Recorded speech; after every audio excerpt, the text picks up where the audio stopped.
If you've read or watched any content about digital marketing before, you might have heard the phrase data-driven marketing. But have you heard of closed-loop marketing? Anyway, data-driven marketing is just what it sounds like. It's a type of marketing where you run your campaigns based on existing data. That data might relate to how well other campaigns have performed, who your customers are, and more. But the point is, you use the information you have to improve your marketing. Closed-loop marketing closely relates to data-driven marketing, and trust me, it's something your company wants to be doing. But what is closed-loop marketing exactly, and why do you need it? Keep watching to find out. What is closed-loop marketing? Closed-loop marketing is a type of marketing where you use sales data to improve your marketing. As you generate new customers, you use the data from those customers to help you drive even more customers in the future. This data loops from your sales to your marketing team for better performance overall. To understand closed-loop marketing, it helps to visualize it. A lot of times, businesses can think of marketing and sales as a straight line. You start at the top with some introductory marketing and you progress down to the bottom of the line, which ends with a purchase. But closed-loop marketing changes the image. Instead of a straight line, this type of marketing is a circle. You market to people, some of those people become customers, you analyze the data from those customers, and you use that data to improve your marketing. And then it repeats. There are quite a few advantages to using closed-loop marketing at your business. Here are 3 of the biggest ones. 1, you can improve the quality of your marketing. The first benefit of closed-loop communication is that it just makes your marketing materials better.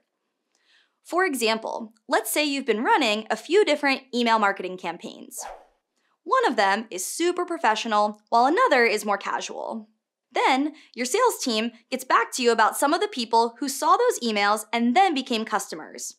Turns out, almost all of the people who became customers got the more casual email. That tells you a casual tone in your emails will drive way more sales. So, you revamp your email campaigns to take a more casual tone, making them more effective. It's not just email that can benefit from closed-loop marketing. That sort of improvement can be made across lots of different strategies. 2, you can focus on the right strategies. Speaking of different marketing strategies, your closed-loop efforts can help you find the best strategies to use. After all, there are lots of different marketing strategies out there. In all likelihood, some of those strategies will work better for you than others. For example, maybe you find out that most of your sales are being generated by search engine optimization or SEO, and your paid ads aren't driving many sales at all. Based on that data, you know you should be putting more focus on your SEO, either that or you really need to improve your paid ads. 3, you can target the right audience.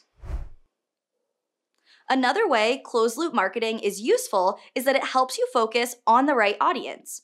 Your marketing only works if it reaches the right people, and if it doesn't, it won't lead to many sales. Even if you're on the right track, there may still be more you can do to improve your audience targeting. Closed-loop marketing can help you figure out how to do that. Your sales team may notice that your customers follow particular trends or fit into particular categories that you hadn't noticed before. Then, you can rework your marketing to target those groups of people. That'll help you reach a more relevant audience and drive more sales. Now that you know what closed-loop marketing is and why it's useful, let's talk about what you can do to start using it. 1, track your customers' journeys. The first step to closed-loop communication is data tracking.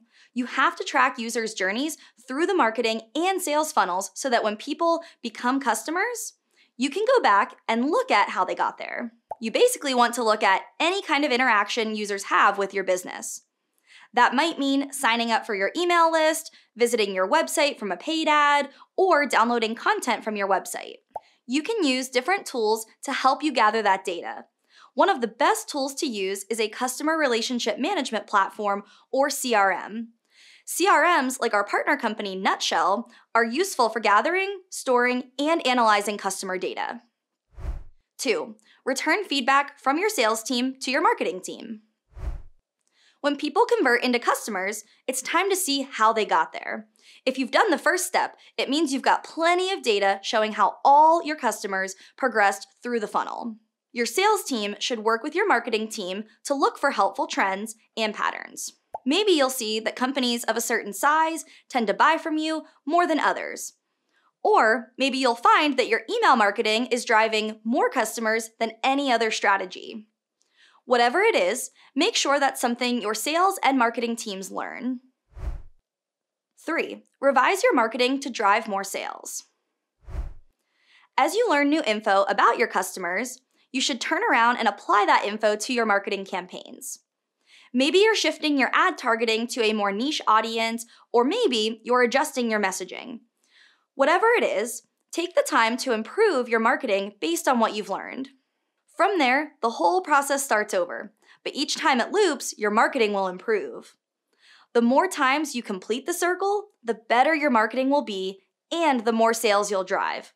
That means your revenue will just keep evolving over time.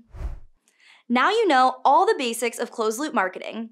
If you want to learn more about digital marketing, you can subscribe to our YouTube channel. We're always talking about cool marketing stuff over here. Don't miss out. Also, you can subscribe to our email newsletter, Revenue Weekly. That's all for now. Thanks for watching. See you in the next one.